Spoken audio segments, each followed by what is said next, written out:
Au 19h50 sur Canal 2 International. Tout de suite, voici les titres à la une de votre journal.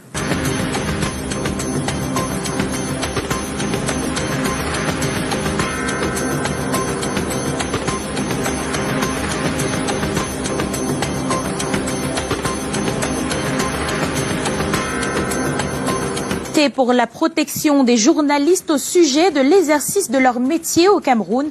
Un rapport de l'organisation renseigne qu'entre 2016 et 2019, 7 journalistes ont fait la prison dans notre pays. La liberté de la presse est-elle menacée au Cameroun?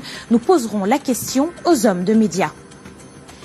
À quelques heures de sa tenue, la session extraordinaire convoquée par le président de la République continue d'alimenter les supputations et les attentes.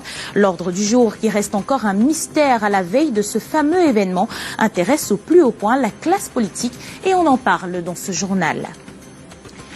La poussière signe son grand retour dans la ville de Yaoundé, un mois après le début de la saison sèche.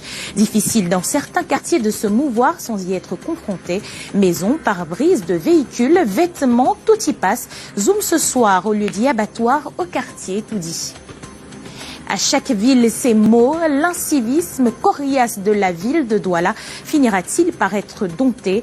La question se pose au vu du désordre urbain dans les artères de la capitale économique, lui qui a tissé un nid si grand que l'écart semble avoir été normalisé. C'est l'objet du dossier du 19h50.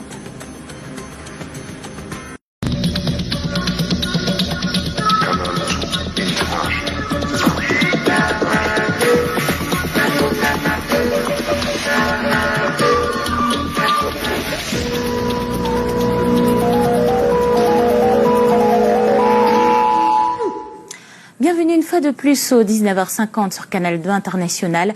Les hommes de médias sont-ils en danger? Plus de 7 journalistes incarcérés au Cameroun entre 2016 et 2019. La révélation est contenue dans un rapport du comité de protection de journalistes. Le Cameroun est le deuxième pays en Afrique après l'Érythrée qui compte le plus grand nombre de journalistes en prison. L'ONG conclut son rapport en notant que les conditions ne sont plus très propices à l'exercice du métier au Cameroun. Michael Chikyo et Thierry Nana pour les détails. L'environnement actuel, marqué par la crise dans le nord-ouest et le sud-ouest, a consacré, selon certains journalistes, les attaques contre la corporation. Voilà le cas de la crise anglophone. On voit déjà nos confrères qui sont en prison. Ils sont en prison pas parce qu'ils ont mal fait, pas parce qu'ils n'ont pas respecté l'éthique et la déontologie de cette profession noble, pour le simple fait qu'ils ont fait leur travail. Le corpus juridique et même des patrons de presse, dans leur pratique, sont parfois responsables de la décadence observée dans la presse ces derniers temps. Je crois que le CPJM a allé de main molle parce que nous, au Cameroun, nous constatons qu'il n'y a pas seulement l'État qui, à travers les structures qui existent comme le CNC, avec des lois liberticides comme la loi sur le terrorisme, contribue à annihiler tous les efforts qu'on fait pour qu'on puisse avoir une liberté de la presse. Ça, c'est clair. À côté de cela, il faut noter les patrons de presse qui constituent également un ennemi pour la liberté de la presse, voyez-vous. Ils ne mettent pas toujours à la disposition des journalistes tous les moyens qu'il faut pour faire leur travail. Et assez souvent, c'est eux qui poussent les journalistes à se mettre en marge. Toutefois, les hommes de médias sont appelés à plus de responsabilités dans l'exercice de leur métier. Si le système pouvait donner le pouvoir aux journalistes de auto-réguler, je crois qu'on devait mieux faire. Parce qu'on connaît nos confrères. Et il y a également une autre situation où les citoyens ordinaires qui sont dans le champ politique de plus en plus pensent que les journalistes doivent jouer le jeu qu'ils veulent, alors que les journalistes doivent jouer plutôt le jeu qui est le leur, à savoir défendre véritablement la corporation des journalistes, défendre le métier par des pratiques professionnelles. La peur de se faire taper sur les doigts développe un esprit d'autocensure qui ne fait pas toujours du bien au métier de journaliste. Dans l'actualité, une nouvelle tombée ce début de soirée du changement à la tête de la société camerounaise de distribution des produits pétroliers Tradex. Simon Palais est désormais le nouveau directeur général de la structure à l'issue d'un conseil d'administration extraordinaire tenu ce jour. Précédemment directeur commercial de la Société nationale des hydrocarbures, il remplace à ce poste Perial Nyodok qui occupait la fonction depuis 20 ans, soit depuis la création de l'entreprise en 1999. Nous y reviendrons dans nos prochaines éditions. Le Premier ministre camerounais a retrouvé cet après-midi à Yaoundé après quelques jours à Nairobi, au Kenya. Chief Dr Dion Ngouté a représenté le chef de l'État au sommet des pays ACP. De retour au Cameroun, le Premier ministre a fait escale à Douala. Il a été reçu par le gouverneur de la région du littoral qu'accompagnait tout son état-major. Les assises des chefs d'État et de gouvernement du groupe des États ACP ont planché sur la transformation du dit groupe et leur engagement en faveur du multilatéralisme. Chief Dr Dion Ngouté a retrouvé Yaoundé, la capitale, à bord de la compagnie aérienne Camerco. Et c'est dans la capitale, justement, que se tiendra la session parlementaire extraordinaire à la veille de la session à l'Assemblée nationale, autant que les supputations. Les attentes sont nombreuses. Ce vendredi 13, de quoi sera-t-il effectivement question pour les députés de la nation?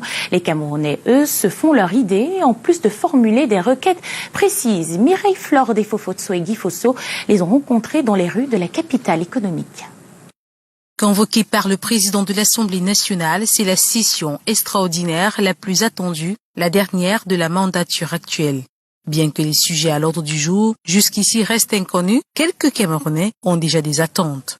Concernant la session extraordinaire qui aura lieu demain, vendredi 13 décembre, pour moi je pense que si on met à l'ordre du jour le problème des délégués du gouvernement, parce que normalement, la constitution de 1996 qui prévoyait le transfert de l'autorité vers les collectivités territoriales décentralisées ne sont pas effectives.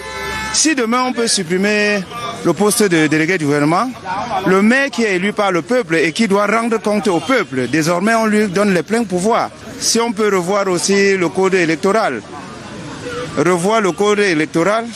dans le consensus qui peut donner la chance à tout le peuple, à tous les opposants, et puis reporter les élections et donner le temps à chacun d'être dans la course.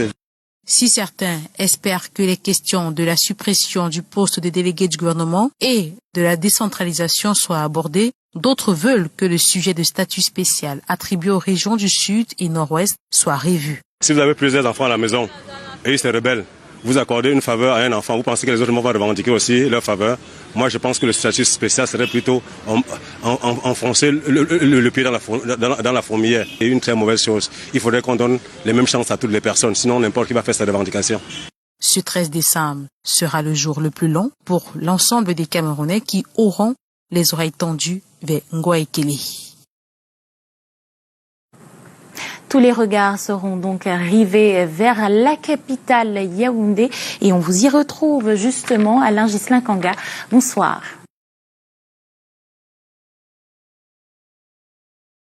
Oui, bonsoir à tous. L'ouverture de la session extraordinaire est très attendue demain, vendredi. Les supputations sur l'objet de cette convocation vont bon train. Les acteurs de la classe politique ayant pour boussole l'actualité pensent pour la résolution de la crise anglophone à l'ordre du jour ou à la décentralisation, entre autres. Reportage Brand Kamga et Serge Alazébou. Si l'objet de la session extraordinaire qui s'ouvre ce vendredi à l'Assemblée nationale et au Sénat n'est pas connu, les avis convergent au vu de l'actualité. Au Social Democratic Front, l'espoir est permis quant au préalable posé pour la participation aux législatives et municipales. Nous sommes pour le fédéralisme. Nous ne sommes pas pour un État décentralisé. Donc nous attendons ce qu'on a eu à proposer au grand dialogue. Au Rassemblement démocratique du peuple camerounais, tout comme au Parti camerounais pour la réconciliation nationale, la décentralisation se lit sur toutes les lèvres. Il s'agit d'implémenter, de donner un contenu aux régimes spéciaux, à l'accélération de la décentralisation. Vous savez très bien que nos compatriotes ont des aspirations, ont des attentes. Pourquoi pas légiférer pour la modification du code électoral, légiférer afin qu'il y ait, par exemple, la création d'un guichet unique pour ce qui concerne les dossiers de candidature pour les élections. Les supputations vont bon train. Le mouvement pour la renaissance du Cameroun, qui s'est désisté au scrutin de février prochain, espère obtenir le report des élections, d'après la sortie de son président Maurice Kamto sur France 24. Il serait sage à l'occasion de cette session parlementaire de faire voter une loi qui proroge le mandat des conseillers municipaux et des députés actuels de 6 à 12 mois pour régler les problèmes au fond et reprogrammer les élections qui apporteront la paix et la sérénité dans la scène politique, sur la scène politique camerounaise. Des attentes, des vœux et des espoirs des acteurs de la classe politique camerounaise, le contenu réel des échanges demandés par le président de la République sera connu ce 13 décembre à 11 h à l'ouverture de cette session à l'Assemblée nationale. Restons-y, la chambre basse du Parlement camerounais aura un nouveau siège sur le même site d'ici 2023. La pose de la première pierre de l'édifice qui donnera un nouveau visage à la cité capitale a eu lieu ce jour à Ngouaikele. La Chine finance et construit ce complexe à ses frais, un cadeau de la coopération sino-camerounaise. Brankamga, Serge Alazigou. Un complexe aux ouvrages futuristes, voici à quoi ressemblera l'Assemblée nationale du Cameroun en 2023. La pose de la première pierre de ce joyau architectural ce 12 décembre à l'esplanade de la chambre basse du Parlement est l'aboutissement de plus de 10 ans de tractation. Le complexe moderne, d'une valeur de 54,5 milliards de francs CFA, est un don sans contrepartie de la République populaire de Chine. La Beijing Urban Construction, maître d'œuvre du plus grand aéroport du monde, réalisera les travaux sur une superficie de 9 hectares une fois que la partie camerounaise aura libéré les emprises. Nous avons rassuré la partie chinoise que le site sera entièrement libéré au 31 décembre. Et vous rassurez que 42 mois, c'est une date maximale. 42 mois seront respectés. Le coup d'envoi solennel des travaux donne surtout lieu à la reconnaissance du Cameroun envers la Chine pour ses œuvres multiples. Tels que le palais des congrès, le palais polyvalent des sports, les hôpitaux gynéco-obstétriques et pédiatriques de Yaoundé et de Douala et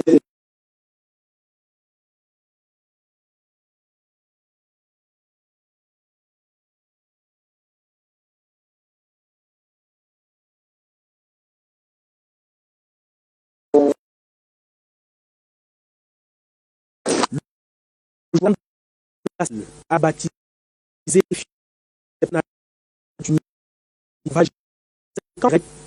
75% en livraison du Pito 3, l'hémicycle actuel sera conservé et transformé en musée.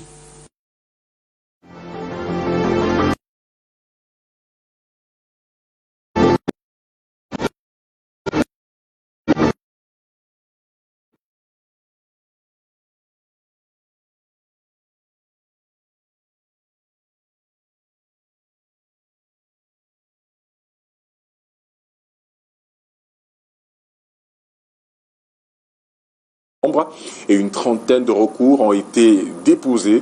Pour ce qui est des municipales, le délai court toujours. Les formations politiques ont jusqu'à la fin de cette semaine pour introduire leur recours. Le point avec Janice Kamga et Bertrand Chassé.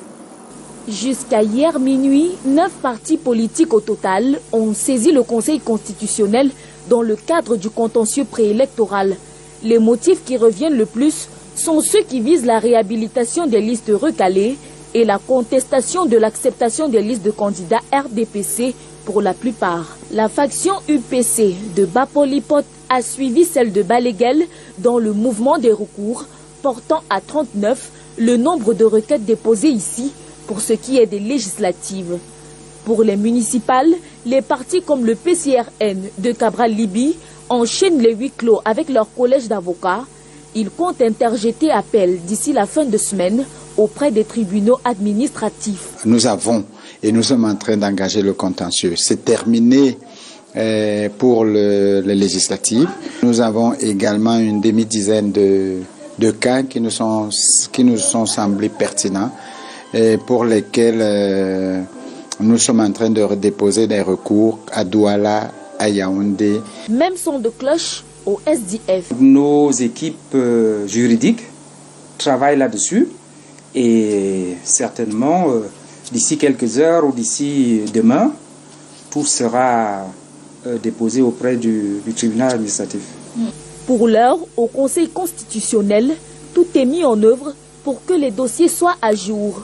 Conformément à l'article 130, alinéa 5 du Code électoral, communication sera faite aux partis intéressés dans les 24 heures, suivi par l'affichage au Conseil, celui-ci a 10 jours à compter de ce matin pour se prononcer.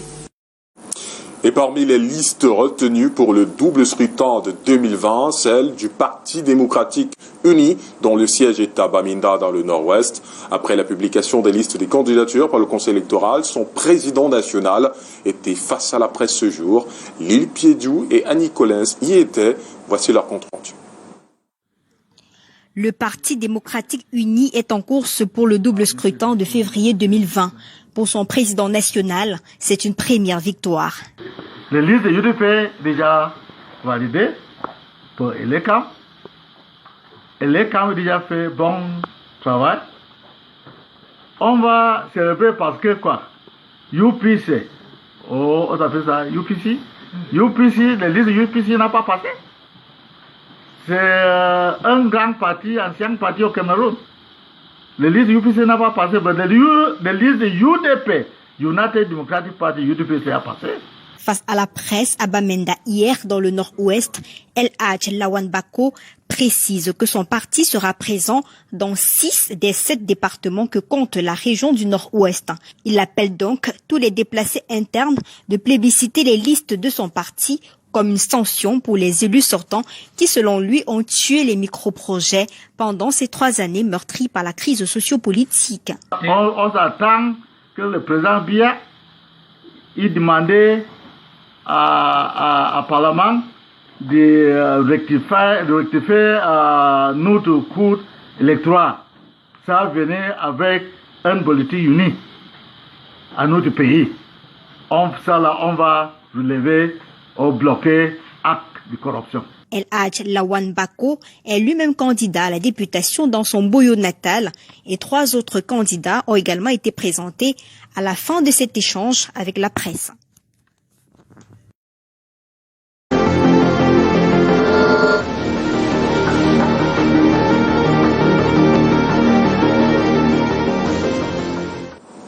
Certains quartiers de la ville de Yaoundé présentent un tout autre visage un mois après le début de la saison sèche. Il faut désormais s'armer de courage pour affronter la poussière qui signe un retour en force. Suivons les pas de Delphine Fonkoutené et Constant Kamga au lieu dit abattoir, ici au quartier Etoudi. Reportage. Un nuage de poussière qui s'élève au passage de chaque véhicule. L'axe abattoir Colbon, devenu le royaume de cette poudre en suspension dans l'air. On souffre sur la terre. Ici, la poussière, on souffre seulement. Demain, je voulais aller au centre de la croyais que j'avais la tuberculose. On a fait dire que non, la poussière, regarde, je tousse, vrai. C'est grave par rapport à l'état de la route, quand la route est en chantier là-bas. La poussière ici recouvre tout sur son passage. Voitures, toits de maison, végétation, marchandises, rien n'y échappe. Chaque temps, on doit laver les fruits. Chaque temps, même la salade, regardez la salade. Il faut l'eau chaque temps pour laver. Il faut l'eau pour laver. Trop de dépenses. On ne gagne rien. Regarde ma belle coiffure, je suis de couvrir comme ça. Le cabane, même pas ça, il peut pas prendre la bise sur 2 jours. Les conducteurs de moto ici ont développé de nouvelles stratégies pour combattre cette poussière. Bonnets, cache-nez et blousons, entre autres, font désormais partie de leur tenue de combat. La poussière est un frein à leur business. Travailler même 5 000, c'est devenu un problème.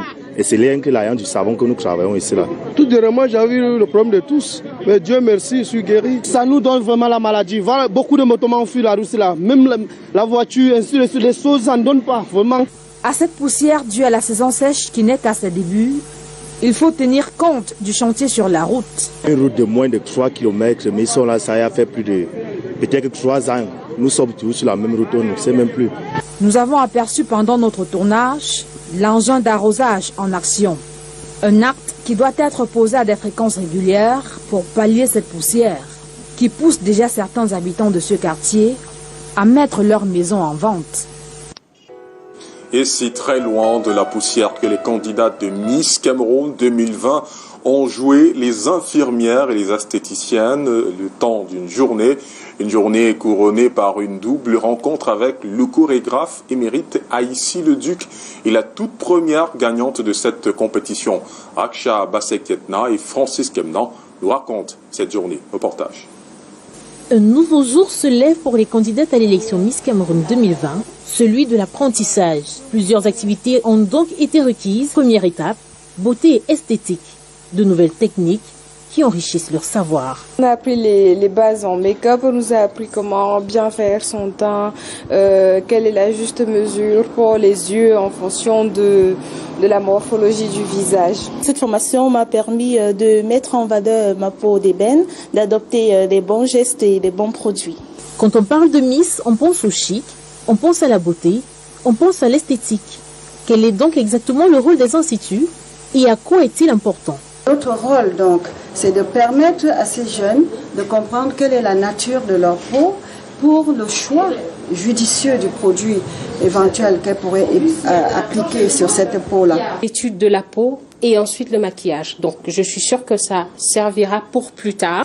De l'Institut d'esthétique au centre de santé, les candidates à l'élection Miss Cameroun seront aussi des infirmières d'un jour. Avec toutes les explications qu'on leur a données sur les maladies, comment ça se transmet, je crois qu'elles sont maintenant aguerries pour savoir qu'est-ce qui est bien pour leur santé et ce qui n'est pas bien.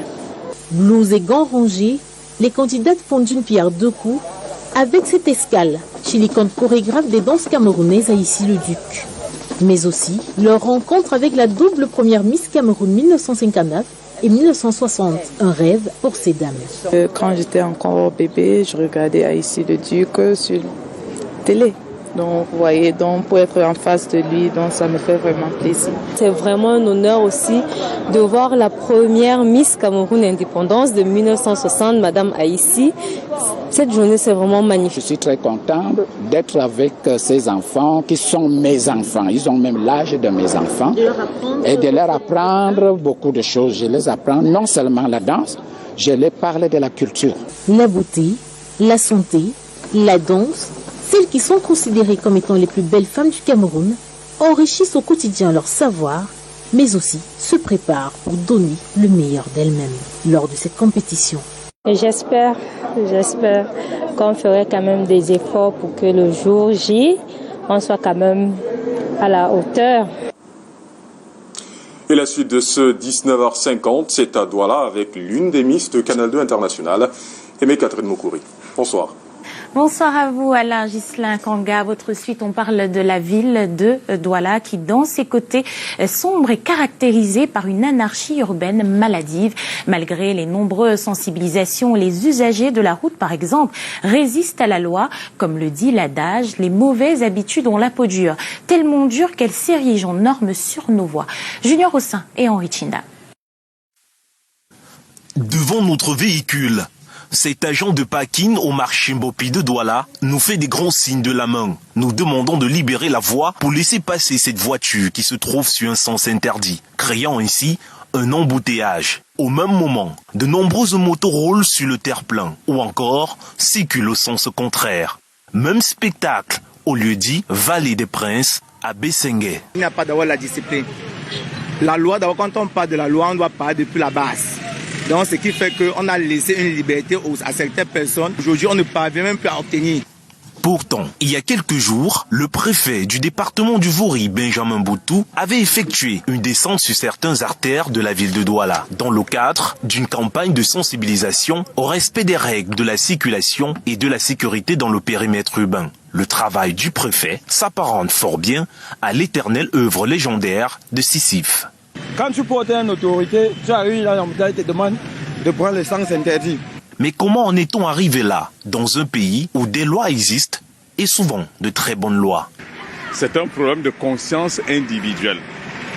Alors, c'est une question d'éducation à la base. Lorsque votre conscience est structurée pour se conformer à la loi, pour opérer un choix du bien contre le mal, en ce moment, on s'y conforme. Pour vérifier s'il existe une prise de conscience des usagers et commerçants quelque part dans la ville, nous nous sommes rendus au lieu-dit marché chinois à Douala. Ici, le constat est étonnant. Aucun commerçant n'occupe la chaussée comme auparavant. Pour se conformer à la norme, on essaie de les respecter et permettre aussi qu'il y ait une bonne circulation sur le marché. Comme quoi, on peut encore espérer que la loi triomphera à Douala. Il y a quelques instants, Junior Ossin, les récentes descentes du préfet du département du Vouri dans certaines artères de la ville ont permis de prendre la mesure du caractère complexe de la situation. Patrick Rission d'abord revient sur quelques facettes de ce phénomène aux allures d'une hydre redoutable, révélatrice des comportements de nombreux citoyens. Le vieil adage, selon lequel les habitudes ont la peau dure, se confirme au quotidien dans les usages des habitants de la ville de Douala. 24 heures à peine après l'une des récentes descentes de l'actuel patron des structures administratives du département du Vouri sur certains axes de la voirie urbaine, la lutte contre le désordre urbain et l'incivisme s'avère plus coriace que la bonne volonté manifestée du préfet. Des clichés cinglants, de l'affront manifeste de certains usagers, mototaximens, commerçants et autres dévoilent le caractère profond de l'incivisme qui s'est installé dans les mœurs des Doualais. À Douala, un peu plus que dans d'autres villes du pays, le désordre humain apparaît comme la résultante d'une mentalité indisciplinée construite au fil des ans devant l'impuissance ou l'inaction des autorités communales, administratives ou sécuritaires. Vu sous cet angle, on peut à juste titre s'interroger sur les chances de succès de la campagne menée actuellement par le patron administratif du département du Vouri. Une interrogation qui trouve son fondement sur les débauches d'énergie de certains de ses prédécesseurs, souvent déclinés dans le cadre d'une plateforme de lutte contre le désordre urbain, martelée par des actions médiatiques et malheureusement restée lettre morte au bout de quelques mois. Tout en se félicitant de ce nouveau dynamisme apporté par le préfet, on peut se plaindre de l'absence souvent constatée de suivi et d'harmonie dans cette lutte devenue impérative devant l'incivisme caractériel des résidents de la ville de Douala, de plus en plus inquiétant. Douala donne au fil du temps l'image d'une ville où on se plaît à écarter la norme pour normaliser l'écart. Pas la peine de respecter des feux de signalisation, inutile de libérer des emprises des voies publiques et encore moins de se sentir concerné par la préservation des infrastructures communes, chèrement acquises et utiles à tous. Ici, comme pour de nombreux compatriotes, la notion de citoyenneté n'a de sens que pour la critique et la revendication de ses droits. L'ignorance et la mauvaise foi font chambre commune et érigent la corruption et la violence urbaine en pratique usuelle. Un tableau quelque peu comparable à un no man's land qui consacre presque le règne d'une mentalité collective désordonnée où tous les acteurs de la cité, officiels ou simples citoyens, assènent par leur action ou inaction le coup fatal au rêve d'une cité de rêve sur les bords du Vouri.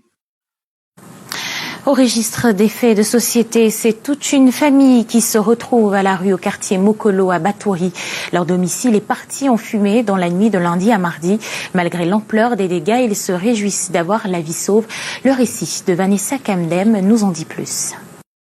Le feu a alerté tous les habitants du quartier Mokolo à Batouri dans la nuit de lundi à mardi, 10 décembre. Un incendie qui a entièrement ravagé un domicile. La propriétaire et ses enfants ont eu la vie sauve grâce à la force de leurs cris. J'entends les bruits sur la toiture comme si c'était les mauvais esprits de la nuit qui tombent ou bien un oiseau haché sur la toiture. J'ai donc lancé le feu du Saint-Esprit au nom de Jésus, nul et sans effet. Après, ce n'est pas ça, on continue à verser jusqu'à la fenêtre. On verse, je dis que les odeurs qui sentent ici, c'est le carburant du Nigeria qu'on utilise en Gaoundéré. Après, il a allumé le briquet, pac, pac. La troisième fois, c'est là où le briquet a pris feu. Elle me dit, c'est le manque, le feu, je quitte maintenant, je viens maintenant. On a commencé à puiser l'eau dans le puits et commencé à éteindre ça par la fenêtre ici. Et le moment, elle a fait sortir les enfants au salon. Ils étaient couchés là au salon, donc ils ont fait sortir les enfants. On est sorti même avec nos machettes pour dire que peut-être c'était la question. C'est quand on arrive ici qu'on voit le feu, qu'on vient alors laisser les machettes pour prendre donc le sable et l'eau pour venir éteindre ça. C'était comme ça que ça s'est passé. C'est à l'aide de machettes et de quelques ustensiles de cuisine que les voisins ont réussi à faire sortir la famille de la maison au feu. Extrait. Au final, aucun dégât humain n'est à déplorer, même s'il ne reste plus grand-chose de la maison construite en matériaux provisoires. Les autorités sont descendues sur le site du drame pour s'enquérir de la situation. Une enquête est en cours pour déterminer les causes de l'incendie. C'est la fin de cette édition du 19h50. Merci à vous de l'avoir suivi. Retrouvez demain pour l'édition de la mi-journée à 13h à l'île Piédiou. J'aurai le plaisir d'être des vôtres demain à même heure sur Canal 2 International et nulle part ailleurs. Bonsoir.